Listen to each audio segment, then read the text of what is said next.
In our last video, we touched on discouragement. Discouragement often leads to failure, and we talked about a way to deal with that, and you can watch that video if you'd like to. I'll link to it.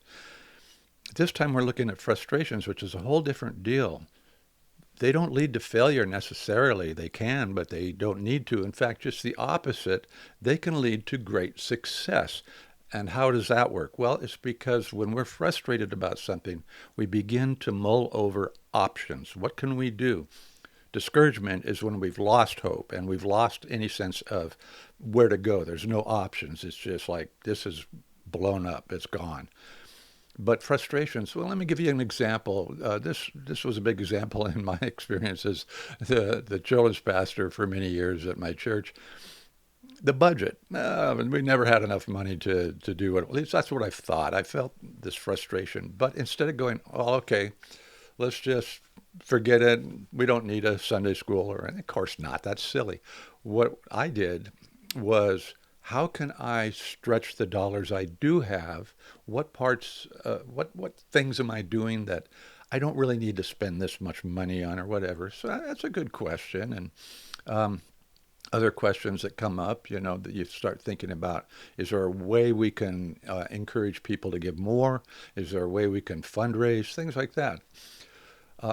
Discouragement, on the other hand, is where it might be something more like this. Oh, wow, we don't have any money to do this ministry. The church attendance has been going downhill for a couple of years now. The giving has really dropped. Oh, I think I'll go find another church to work at, or maybe I'll start parking cars at the local hotel, See the difference there? You give up with discouragement, but with frustrations, you start looking for solutions. Now, the guy in the Bible, in the New Testament especially, but maybe the whole Bible as well, that was the most frustrated was probably the Apostle Paul. Do you agree with that? I mean, think about the things he went through, shipwrecks and people abandoning him. The disciples in Jerusalem were terrified of him at first. He was imprisoned multiple times. He was beaten. He was chased out of town. And he never actually sounded like he was discouraged. It was always a frustration, certainly. But he knew that God was using those frustrations like a light to follow, to go towards. Hey, this frustration is telling you something. What was the big result of one of the worst frustrations at all? Paul said, I'm not going to be talking to you Jews anymore. I'm going to the Gentiles. And look how the world was absolutely transformed by that.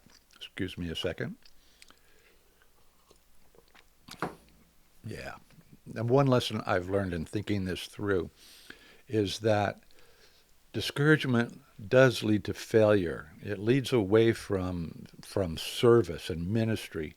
It's horrible. But frustration can lead us towards something beyond success, and that is, and we see it in the Bible a lot, is God being glorified when he overcomes our frustrations and guides us in the way that he wants us to go.